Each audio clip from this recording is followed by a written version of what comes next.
आज हम सब यहाँ उपस्थित हैं और हमें ये पहचानने की ज़रूरत है कि हमारे संगठन के सामने एक बहुत बड़ी चुनौती है। उस चुनौती का सामना हम कैसे करेंगे, इसी के लिए हम इकट्ठे हुए हैं और 3 दिनों से चर्चा चल रही है। इसके बारे में मैं कुछ एक दो अपनी बातें कहना चाहती हूँ। ख़ास तौर से उन कार्यकर्ताओं के लिए जो देश भर में हैं लेकिन आज यहाँ उपस्थित नहीं हैं। देखिए, कांग्रेस का कार्यकर्ता कौन है? वो अनोखे लाल है जो इस झंडे को लेकर कन्याकुमारी से कश्मीर तक चला। वो दिनेश है जो आज दिख नहीं रहा है, जो इसी तरह से देश के ध्वज को लेकर नंगे पांव चला। कल किसी ने नसीब पठान जी का नाम लिया, उत्तर प्रदेश के एक नेता थे। आजीवन कांग्रेस के प्रति उन्होंने निष्ठा दिखाई। उसी तरह से मैं कई नाम ले सकती हूँ।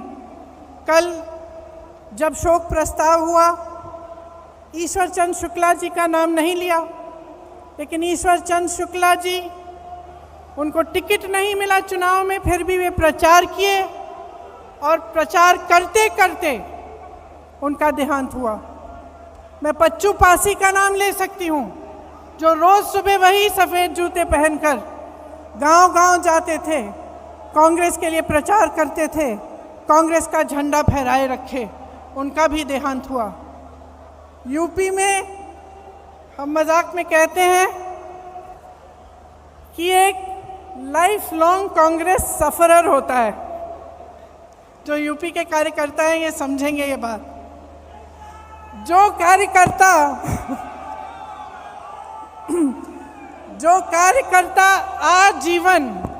आजीवन अपने वजूद के लिए संघर्ष करता है, वो मैं आज थोड़ा उसके पक्ष में बोलना चाहती हूँ। और मैं कहना चाहती हूँ कि जब भी हम ऐसे इकट्ठे होते हैं तो हम नए नए प्रस्ताव लाते हैं और ये सही है।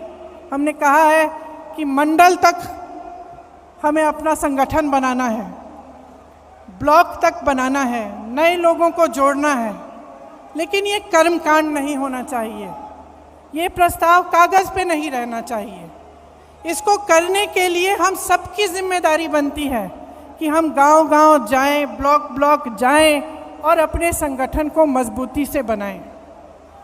भारत जोड़ो यात्रा निकली, श्री राहुल गांधी जी बैठे हैं। उन्होंने कांग्रेस की विचारधारा की एक लंबी लकीर खींच के दिखाई। जो बहुत समय से नहीं हुआ था, उन्होंने करके दिखाया।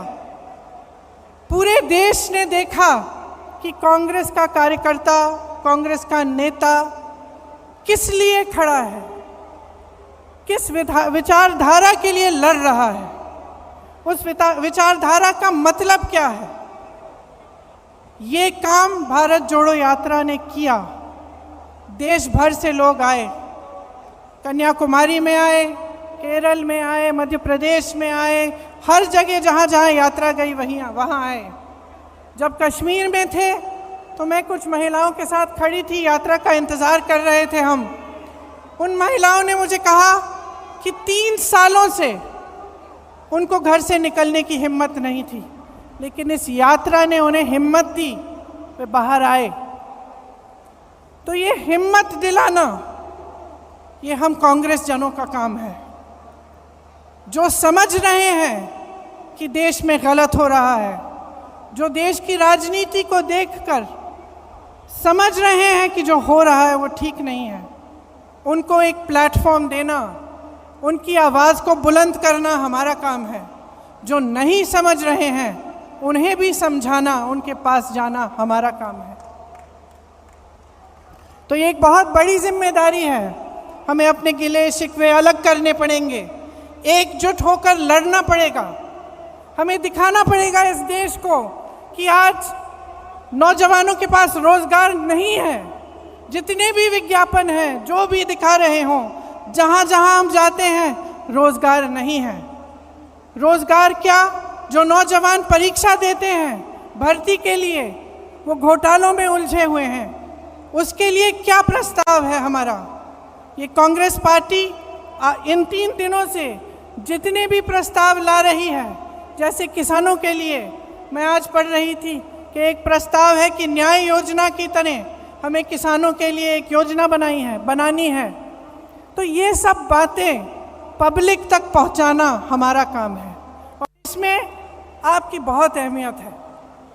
तो एक साथ हमें काम करना पड़ेगा, चाहे महिलाओं के लिए, उनके विकास के लिए, चाहे ये समझाना कि जबकि देश का किसान आज कर्ज में डूब रहा है, मुश्किलों से घिरा हुआ है, लेकिन जमीन प्रधानमंत्री जी अपने दोस्तों को मुफ्त में दिलवा रहे हैं। आज हमें देश को दिखाना पड़ेगा कि किस तरह कुछ गिने चुने उद्योगपति आगे बढ़े जा रहे हैं, उनकी आमदनी दुगनी 3 गुना बढ़ती जा रही है और किसान की आमदनी कम होती जा रही है, नौजवानों के रोजगार कम होते जा रहे हैं, महंगाई बढ़ती चले जा रही है, किसानों को कर्ज माफ नहीं होते लेकिन बड़े बड़े उद्योगपतियों के होते हैं। ये सब बातें हमें पब्लिक में ले जानी है। अब हमारे पास सिर्फ 1 साल बचता है, हमसे उम्मीदें हैं। ये उम्मीद है कि हम एकजुट हों, कि जितनी भी पार्टियां हैं, जितने भी दल हैं, जितने भी लोग हैं जिनकी विचारधारा इनसे विपरीत है, वो आगे आए, एकजुट होकर लड़ें। सबसे उम्मीद है, लेकिन सबसे ज्यादा उम्मीद कांग्रेस पार्टी से है आज। और मैं जानती हूं कि हम इस उम्मीद पर खरे उतर सकते हैं कि आपकी मेहनत से, हमारी मेहनत से, हमारी एकजुटता से, हमारे समर्पण से और अपने संविधान के प्रति हमारी निष्ठा से हम सब इस काम को करके दिखा सकते हैं। तो आज जब आप यहाँ से जाएंगे, घर घर जाएंगे, अपने अपने क्षेत्र में जाएंगे, तो आप नए लोगों को जोड़िए। नए लोग जुड़ते कैसे हैं? विचारधारा से जुड़ते हैं, जज्बातों से जुड़ते हैं और आपका मिसाल देख के जुड़ते हैं। तो हमें मिसाल बनना चाहिए कि राजनीति कैसे होनी चाहिए, किस तरह से हमें अपनी राजनीति करनी है। जब जब चुनाव आता है तो ऐसे मुद्दे उठते हैं जिससे जनता का कोई मतलब नहीं है। क्यों कह रही हूं कि मतलब नहीं है? क्योंकि जब रोजगार की बात होती है, युवाओं की बात होती है, महंगाई की बात होती है, तो इन मुद्दों पर चुनाव लड़े जाने चाहिए कि किस तरह से विकास होगा, भविष्य में हम क्या प्रस्ताव रख रहे हैं, कौन सा सकारात्मक कदम हम उठाने जा रहे हैं। ये हमारी राजनीति होनी चाहिए। और आजकल की जो राजनीति है, जो देश का माहौल है, जो नकारात्मक है, उससे हमें ऊपर उठना पड़ेगा और हमें सकारात्मक तरह से भविष्य के लिए अपने प्रस्ताव रखने पड़ेंगे और अपनी बात रखनी पड़ेगी। मुझे पूरी उम्मीद है कि हम इस लड़ाई में सफल होंगे, क्योंकि हम मजबूत हैं। आज भी अगर आप सब यहाँ बैठे हो, इसका मतलब है कि आप पार्टी के प्रति समर्पित हो और आप निडर हो। हमारे तमाम नेताओं पर, कार्यकर्ताओं पर इस सरकार ने दमन किया है। आज भी, कल भी छत्तीसगढ़ में रेड लगवाए, एजेंसियों के द्वारा क्या क्या नहीं किया, लेकिन आज भी हमारे नेता खड़े हैं, आज भी हमारे कार्यकर्ता खड़े हैं।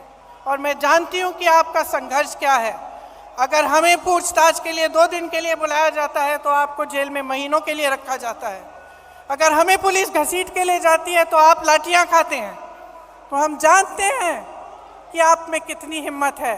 अब देश को भी ये हिम्मत दिखानी है, देश के संविधान के लिए, लोकतंत्र के लिए और एक मजबूत भविष्य के लिए हमें सबको इकट्ठे लड़ना है।